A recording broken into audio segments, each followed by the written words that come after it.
This is huge, Ravens fans. We've got a new report out now stating that 3 players might possibly drop to that 27th pick where the Ravens are drafting this year.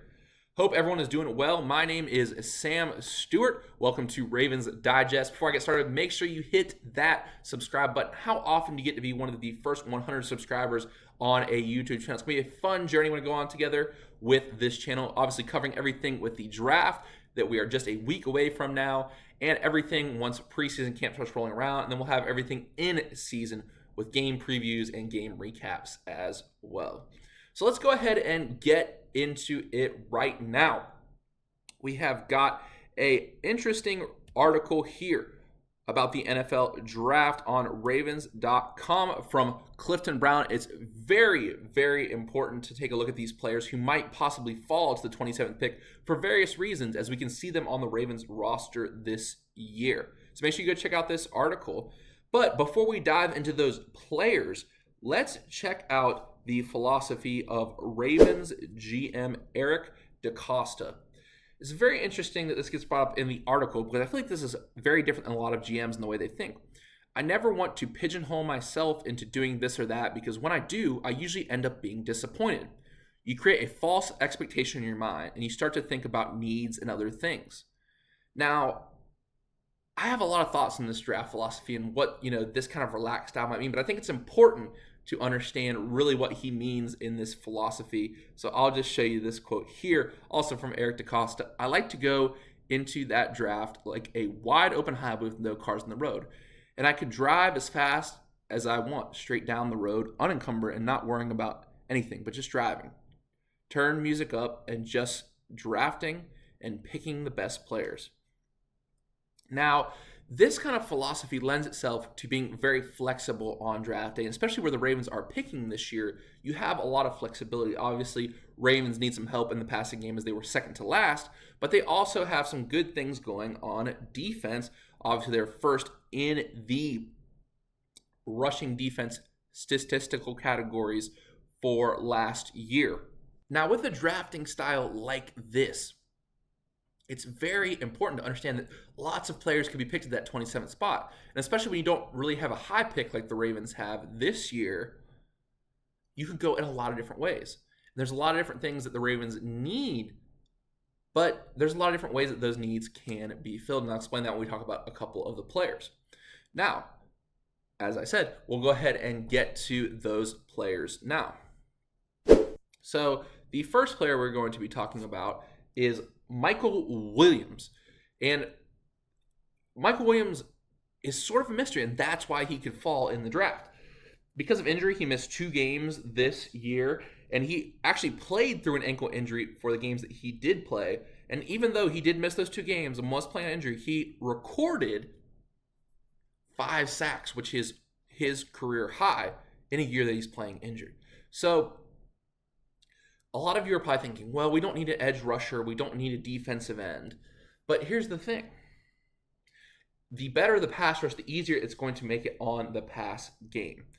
Now, Mel Kiper says, I would have loved to see him go through the year healthy. He wasn't with the ankle. Do you see that burst? Do you see that explosive? To me, he's got to develop some more pass rush moves. He's great against the run. He's great at the point of attack. He can steal the edge. He can do all those things. He hustles. He plays hard. He looks the part from that size standpoint out there on the football field. Now, the thing is, a lot of people are going to say, what about that stat where the Ravens are second to last in the NFL in pass defense last year? Well, look, if you have a better rushing defense, if you have a better attack in the pass rush, which could be developed here, obviously we didn't get to see him at his full capacity, but you still get 5 sacks on an injured ankle. That says something. That's going to make it even easier on the passing game for those guys in the back end, the corners. So let's go ahead and look at our next player here. This is Maxwell Harrison. Now, he attended Kentucky University last year. He only had 1 interception, but he had 5 the previous year. And part of the reason they didn't have as many is because he had way less targets as opposing quarterbacks were actually afraid to throw to him and the receivers that he was guarding, rather. Now, something that's really interesting to point out here is that he actually had the fastest speed at the combine of 4.28 seconds. That is elite NFL speed that's going to translate right away. And from Eric DeCosta, with the drafting of Nate Wiggins last year, cornerback as well, a lot of people might think, well, do we really need another cornerback? Well, the pass defense does need help. And cornerback is one of the most difficult jobs in the NFL. And even someone like DeCosta, who is, very open with this 27th pick, he says that doesn't mean we're going to take a guy in the first round, but I feel pretty sure that we'll take at least one corner in the draft. So someone who's feeling like, they're going to go with the flow and drive on this highway, they're already saying that they're going to go with a corner. This is a need and it's going to be filled. So don't be surprised because of those lower interception numbers last year if Hairston could possibly fall to that 27th pick and we could see him in a Ravens uniform next year. Now for the final player, we've been talking about defense a lot, but this is something that Ravens fans might find a little confusing, but it's an offensive lineman by the name of Gray Zabel. And even though NDSU has put a lot of guys in the NFL, they have a consistent program at the FCS level every year that makes it to the semifinals or championship. They are an elite program that has not just put linemen in the NFL, but lots of other players as well. Obviously, remember a couple years ago, Trey Lance was drafted out of NDSU. Schools can kind of doubt those FCS guys just because they play at that level, even though some FCS teams would beat FBS teams. But nonetheless, we could see him slip to that Ravens 27th spot. And then do we see that guy being taken? Well, he's 312 pounds. He's a powerful blocker. And you can put him in between Ronnie Stanley and Tyler Linderbaum at that guard position. And that's going to form a solid side of the line. And when you have weapons like Lamar Jackson and Derrick Henry, it's going to be super important to shore up that line. And your line can never be too good. Your line can never be too perfect. You can always improve upon it.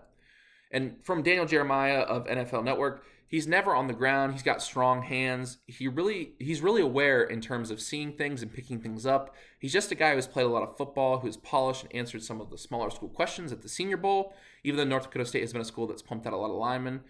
I'm a huge fan of his. But with this said, there are still a lot of people who might pass on him just because he plays at that FBS level. So it's going to be a question that is going to need to be answered. Do we shore up the offensive line to ensure the efficiency of Derrick Henry and Lamar Jackson further and into this year? Or do we go with the defensive side of the ball? Do we feel like that passing game is a more pressing issue? It got better towards the end of the year statistically, but you still finish second to last. It's a gaping hole that needs to be fixed. So before we log off, I want to just say, everyone, please drop in the comments what you think about these players. What do you think the Ravens should do with that 27th pick? Do you agree that these are three players that should be taken if they are there? Did I miss anyone? Please let me know in the comment section who you think the Ravens' first round pick should be. It's tough at 27, but it can be an important pick nonetheless. So I want to thank everyone for watching. This is Ravens Digest. My name is Sam Stewart, and with the draft coming in 1 week, we're going to have lots of coverage for you. But until then, thank you for watching.